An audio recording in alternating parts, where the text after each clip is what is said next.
आधी रात को मुंबई के सड़कों पर एक कार तेजी से निकली। उसके ड्राइविंग सीट पर तन्वी और पैसेंजर सीट पर अंतरा थी। अंतरा की जिंदगी में आज ऐसी सुनामी आई थी जिसने उसकी पूरी दुनिया ही उजाड़ दी थी। अंतरा, एक बात बता कि आखिर ऐसा हुआ क्या जो तेरे घर वालों ने तुझे रात के 12 बजे घर से बाहर निकाल दिया?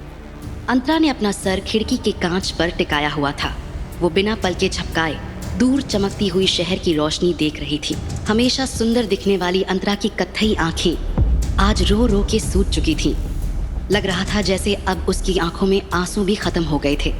अंतरा आज के दिन को अपनी जिंदगी से हमेशा के लिए डिलीट करना चाहती थी, लेकिन तन्वी के सवाल सुनकर उसके दिमाग में आज के दिन की घटनाएं फिर से याद आने लगी। अंतरा की जिंदगी में इस सुनामी की शुरुआत आज शाम से हुई थी, जब हॉस्पिटल में उसके हाथ में एक टेस्ट रिपोर्ट था। उसमें लिखा था फैलोपियन ट्यूब ब्लॉकेज। इसका मतलब था अंतरा कभी मां नहीं बन सकती थी। रिपोर्ट पढ़ते ही अंतरा की खुशहाल जिंदगी में तूफान आ गया था। उसका शरीर सुन्न पड़ गया था।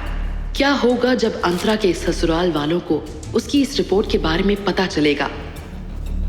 क्या वो अंतरा को अपनाएंगे या फिर होने वाला है कोई भयंकर तमाशा? मुझे तो पहले ही पता था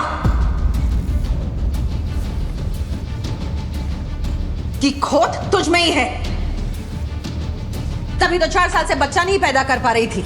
अंतरा अब तक अपनी बदनसीब जिंदगी पर ठीक से रो भी नहीं पाई थी जब उसकी सास ने उसे सबके सामने जलील करना शुरू कर दिया। चल के बात करें प्लीज। क्यों? यहाँ बात करने में शर्म आ रही है? जब 4 साल से मुझे दादी नहीं बना पा रही थी तब तो तुझे शर्म नहीं आई? अंतरा अपनी सास के ताने सुन ही रही थी, तभी अंतरा ने हॉस्पिटल कॉरिडोर में अपने पति रुद्र को आते देखा। अंतरा उसे देखकर अपने इमोशंस को कंट्रोल नहीं कर पाई।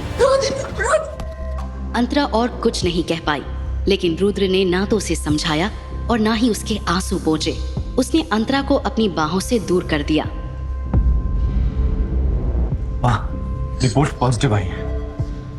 सच बेटा? हाँ। माता रानी की बहुत बहुत कृपा है। अंतरा को कुछ समझ नहीं आया। दोनों किसी रिपोर्ट की बात कर रहे थे। तभी पीछे से एक औरत सामने आई। वो गायत्री बंसल थी, अंतरा की कजिन। जुग जुग जियो बेटी, जुग जुग जियो। आज तुम्हारी वजह से मेरा दादी बनने का सपना पूरा होने वाला है। अंतरा के ऊपर बिजली गिर गई। उसे यकीन नहीं हो रहा था कि उसकी अपनी कजिन, जिसके लिए वो बहन जैसी थी, उसी ने उसका घर तोड़ दिया था। खबरदार तुमने गायत्री को हाथ भी लगाया तो वो माँ है मेरे होने वाले बच्चे की। अंतरा के दिमाग में एक और धक्का लगा। रुद्र भी उसके लिए उतना ही जिम्मेदार था। तुम दोनों का वैर कब से चल रहा है? ये जानने का हक तुम्हें किसने दिया? हमारे परिवार के मामलों में दखल देने की जरूरत नहीं है। मैं आपके परिवार का हिस्सा नहीं। तू कभी हमारे परिवार का हिस्सा थी ही नहीं।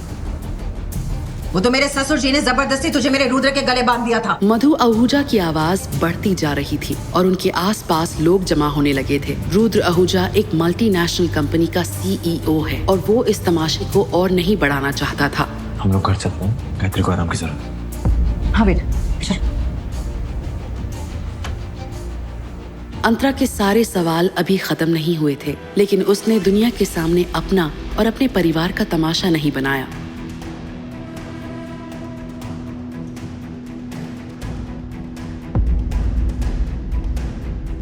रुद्र, मधु और गायत्री गाड़ी में बैठ चुके थे। अंतरा भी गाड़ी के पास आई, लेकिन रुद्र ने उसे रोक दिया। गाड़ी में जगह नहीं है, तुम टैक्सी ले लो। वो क्या है ना, गायत्री के लिए थोड़ा सफोकेटिंग हो जाएगा। सॉरी अंतरा दीदी, वो क्या है ना, डॉक्टर ने कहा है कि प्रेगनेंसी के शुरुआत में थोड़ा रिस्की होता है और रुद्र कोई चांस नहीं लेना चाहते। प्लीज आप बुरा मत मानना। गायत्री की बात सुनकर अंतरा समझ चुकी थी कि रुद्र और उसकी सास मधु ने उसे ठुकराकर गायत्री को अपना लिया है। ये देखकर अंतरा को बड़ा धक्का लगा। अंतरा हॉस्पिटल के पार्किंग लॉट से बाहर आई। वो अपनी सास के साथ हॉस्पिटल आई थी, इसीलिए उसके पास टैक्सी के पैसे नहीं थे। उस वजह से उसने घर की तरफ चलना शुरू कर दिया। अंतरा हाउसवाइफ थी। और उसे अपने पास पैसे रखने की इजाजत नहीं थी। यहाँ तक कि घर का सामान लेने के लिए भी अंतरा को अपनी सास मधु से पैसे मांगने पड़ते थे।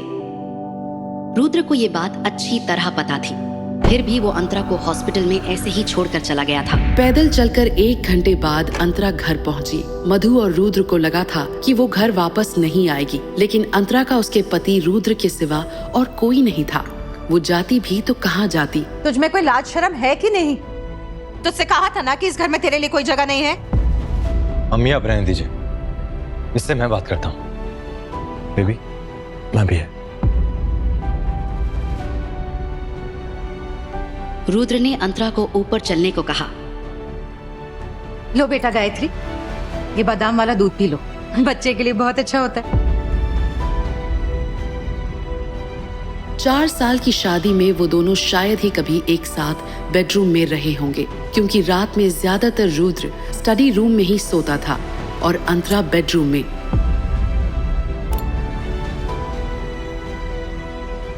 अपनी शर्तें बताओ। क्या? पैसों के लिए शादी करी थी ना तुमने मुझसे। रुद्र की बात सुनकर अंतरा हक्की बक्की रह गई। नहीं रुद्र, मैंने आपसे शादी इसलिए की थी क्योंकि मैं आपको पसंद करती थी और दादाजी की भी यही आखिरी इच्छा थी। बस करो, मैं अच्छे से जानता हूँ कि तुमने दादाजी का इस्तेमाल किया था मुझसे शादी करने के लिए, और दादाजी अब इस दुनिया में नहीं रहे, तो उनका नाम लेकर के मुझे ब्लैकमेल करना बंद करो। अंतरा को यकीन नहीं हो रहा था कि उसकी शादी खत्म होने जा रही थी। रुद्र की बातें सुनकर उसकी आंखों से आंसू निकल रहे थे, लेकिन वो बह नहीं पा रहे थे, मानो उसकी आंखों में जम गए हों।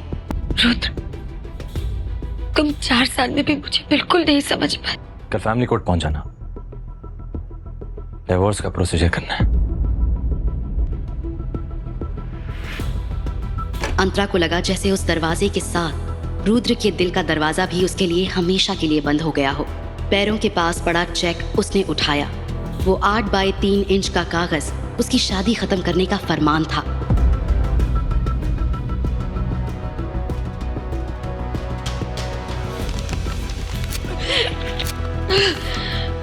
अब तक रुके हुए उसके आंसू अब बहने लगे थे। वो फूट फूट कर रो पड़ी, मानो एक पल में उसकी जिंदगी बिखरती हुई दिख रही थी।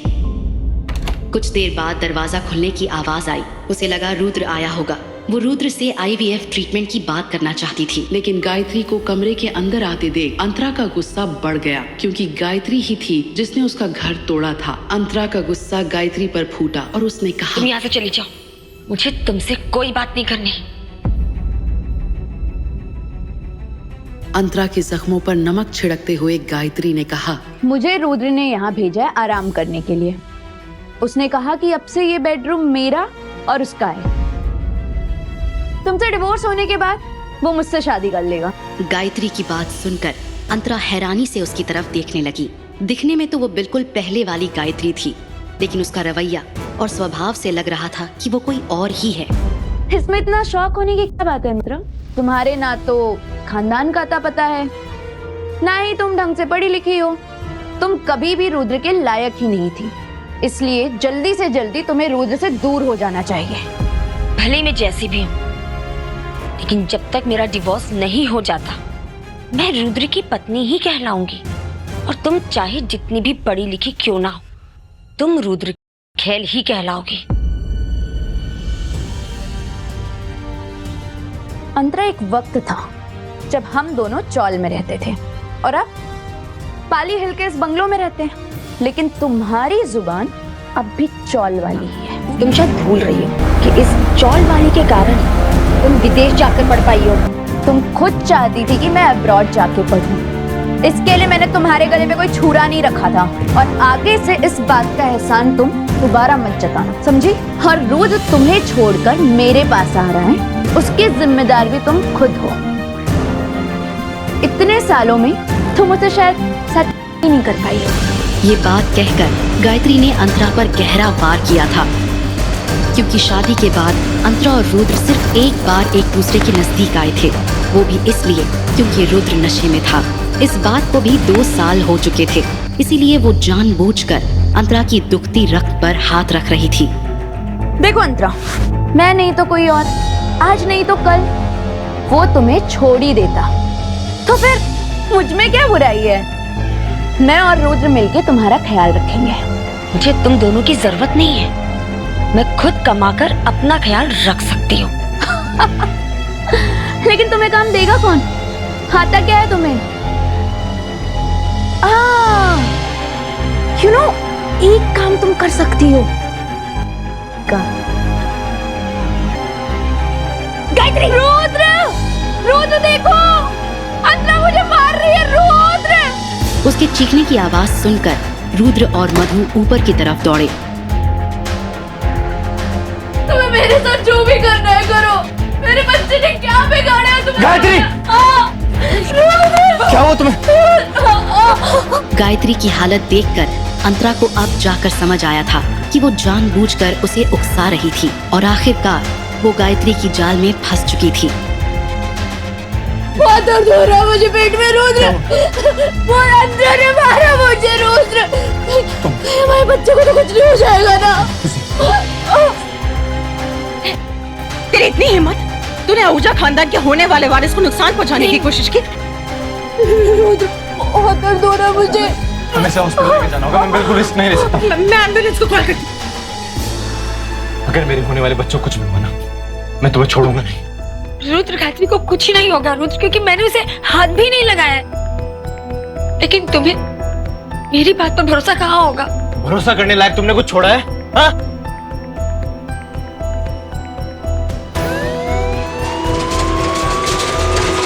गायत्री ने अंतरा के खिलाफ अपना घिनौना खेल खेल दिया था, इसीलिए मधु ने गुस्से से धक्का मारकर अंतरा को घर से बाहर निकाल दिया। एक होना अंतरा के लिए श्राप बन गया था। लेकिन क्या सचमुच अंतरा मां नहीं बन सकती थी या फिर इसके पीछे कोई साजिश थी? आज के बाद अपनी मनहूस शक्ल कभी मत दिखाना। एक तरफ एम्बुलेंस का दरवाजा बंद हुआ और दूसरी तरफ मधु ने घर का दरवाजा बंद कर दिया। वो धीरे धीरे अपना बिखरा हुआ सामान बटोरने लगी। वैसे तो अंतरा के पास ज्यादा सामान था ही नहीं, थोड़े बहुत कपड़े थे और वो भी पुराने। सिर्फ उसकी माँ की कान की बालियां थी जो उन्होंने मरते वक्त अंतरा के लिए छोड़ी थी। अंतरा की माँ उसके पैदा होते ही गुजर गई थी। अंतरा को उसके दोनों मामाओं ने पाल पोस कर बड़ा किया था। दो में से एक मामा ने शादी ही नहीं की थी और दूसरे मामा की पत्नी उनके साथ रोज झगड़ा करती थी। और एक दिन वो मामा और अपनी बेटी गायत्री दोनों को छोड़कर चली गई। इतनी तकलीफों के बावजूद भी उसके मामाओं ने कभी उसका साथ नहीं छोड़ा था। इसलिए अंतरा उन दोनों की काफी एहसानमंद थी, क्योंकि अगर वो दोनों नहीं होते तो अंतरा शायद किसी अनाथ आश्रम में पड़ी होती। लेकिन अंतरा के मामाओं की आर्थिक स्थिति ज्यादा मजबूत नहीं थी। इसलिए जब गायत्री की पढ़ाई और करियर की बात आई तब अंतरा ने खुशी खुशी अपनी पढ़ाई अधूरी छोड़कर काम करना शुरू कर दिया था। अंतरा भले ही 12वीं तक पढ़ी थी, लेकिन उसने और उसके मामाओं ने दिन रात मेहनत करके गायत्री को फॉरेन यूनिवर्सिटी पढ़ने भेजा था। और वापस आने के बाद अंतरा ने ही रुद्र से बात करके गायत्री को रुद्र के अंडर जॉब दिलवाई थी। थैंक यू दीदी। रुद्र गायत्री की अदाओं पर आकर्षित होने लगा था। गायत्री को इस बात का अंदाजा था, लेकिन वो रुद्र की जिंदगी में अंतरा की जगह लेना चाहती थी। अपनी बहन अंतरा की जिंदगी उजाड़ने से पहले उसने एक बार भी उसके बारे में नहीं सोचा। अंतरा अपना सामान लेकर आंसू पोंछते हुए मेन गेट के बाहर आ गई। ऐसी कोई जगह नहीं थी जहां वो इस वक्त जा सकती थी। तभी उसकी दोस्त तन्वी का कॉल आया। लो, तो ये बता कि इस वक्त तू है कहाँ? घर के सामने वाले लेन में। ठीक है, तू वहीं रुक, मैं अभी पहुंचती हूँ। वो लोग अपने आप को समझते क्या है? तू चल मेरे साथ पुलिस स्टेशन, अभी उनकी अकल ठिकाने लगाती हूँ। छोड़ना यार, मुझे किसी की कोई कंप्लेन नहीं करनी।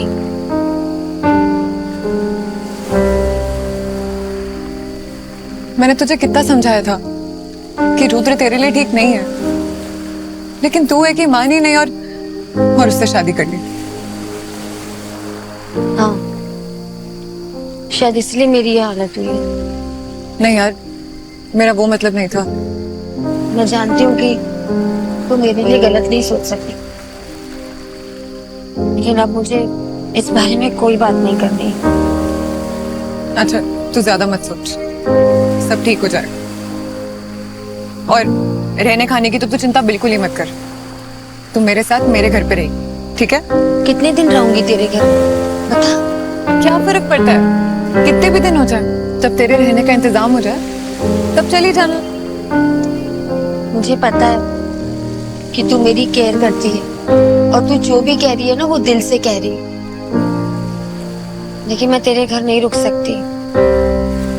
और तू टेंशन मत ले, मैं देख लूंगी अपना।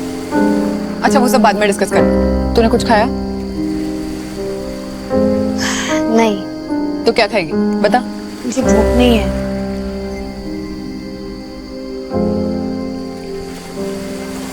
मुझे ड्रिंक करना है।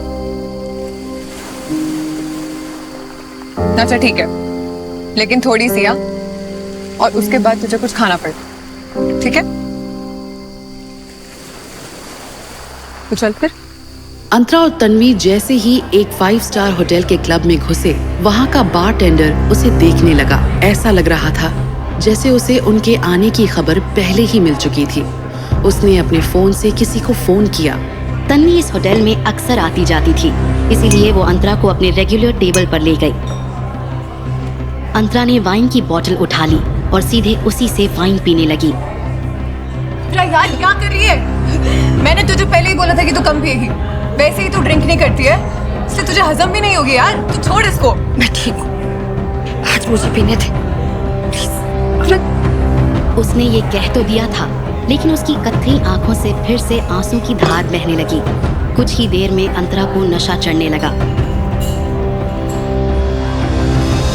तन्वी के पापा बहुत बड़े बिजनेसमैन थे, इसीलिए उनकी कंपनी के नाम एक स्वीट हमेशा होटल ओशन स्टार में रिजर्व्ड रहता था। बस कर यार, अभी हो गया। डैनी, इनको रूम नंबर 604 में लेकर जाओ जल्दी। तू संभाल खुद को यार। तू इसके साथ जा, ये तुझे ऊपर छोड़ देगा, वहां पे मेरा वेट करना, ठीक है?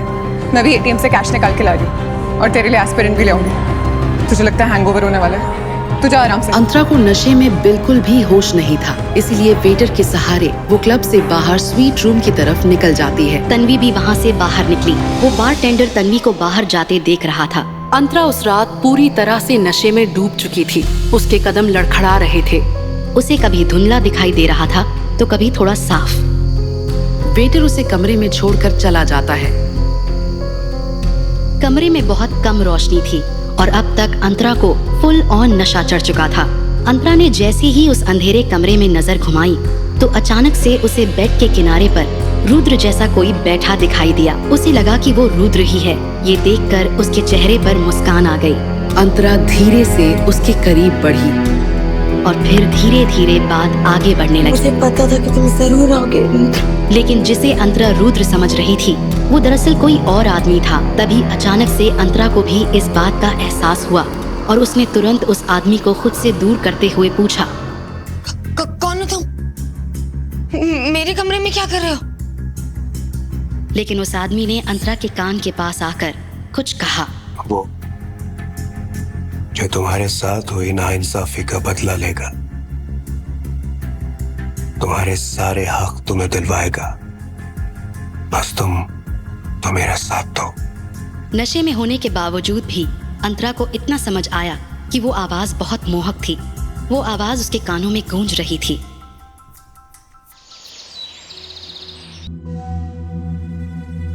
जब अंतरा की नींद खुली तब सुबह हो चुकी थी, लेकिन सूरज नहीं निकला था।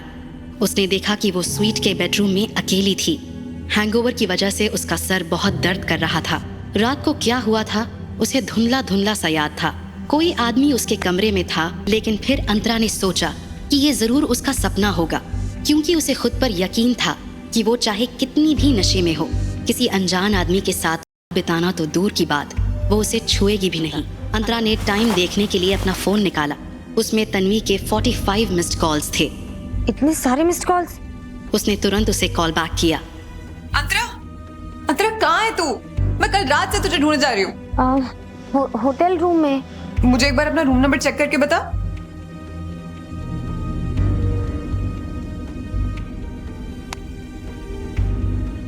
607। अंतरा ने स्वीट का मेन डोर खोला। बाहर तन्वी के साथ होटल का मैनेजर और सिक्योरिटी हेड थे। अंतरा को समझ नहीं आया कि मामला क्या है। हाँ यही है, हम जा सकते हैं।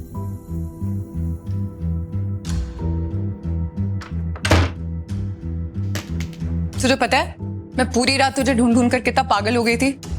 हाँ लेकिन कल रात को तो हम दोनों साथ ही में थे ना, और शायद तू ही कहीं जाने की बात कर रही थी। मतलब तुझे कुछ याद नहीं है कल रात क्या हुआ? तन्वी ने अपने पर्स से एस्पिरिन निकालते हुए कहा। ये ले, तू पहले ये खा, फिर मैं बताती तुझे कि कल रात क्या हुआ। अंतरा ने एस्पिरिन ली और तन्वी से सुनने लगी। मैं कल रात एटीएम गई थी तेरे लिए कैश निकालने, और जो होटल स्टाफ है उसको मैंने बोला था कि तुझे रूम नंबर 604 में ले जाए, जो यूजुअली मेरे डैड की कंपनी वालों के लिए रिजर्व रहता है। पर शायद शोर की वजह से उसने 604 को 607 समझ लिया और तुझे यहाँ लाकर रख दिया। और वो जो वेटर था जिसने तुझे यहाँ छोड़ा, उसकी भी शिफ्ट खत्म हो गई, इसलिए वो भी चला गया और उसका कॉल भी नहीं लग रहा था। और ऊपर से यहाँ का सीसीटीवी, इसको भी कल ही खराब होना था। तुझे इतने कॉल्स किए और तू उठा ही नहीं रही थी। अब इतने बड़े होटल में मैं तुझे कहाँ ढूंढती रहती है यार। सॉरी यार, फोन साइलेंट मोड पर था। अभी मैं बस पुलिस के पास ही जाने वाली थी, बहुत अच्छा हुआ तेरा कॉल आ गया। सॉरी यार, मेरे कारण तुझे कितनी प्रॉब्लम हुई। कम ऑन यार, चिल, इसमें तेरी कोई गलती नहीं है। अच्छा तुझे पता है, तन्वी कुछ और कहती उससे पहले अंतरा का फोन बज गया। अंतरा ने देखा तो स्क्रीन पर रुद्र फ्लैश हो रहा था। तुम्हें मेरी इतनी फिक्र कब से होने लगी? मुझे तुमसे बात करने का कोई शौक नहीं है।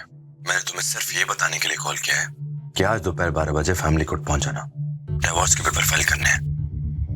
ये क्या बकवास कर रहे हो तुम? जिसकी जैसी सोच। बाकी सच बात तो ये है कि मैं कल रात से तन्वी के साथ हूँ।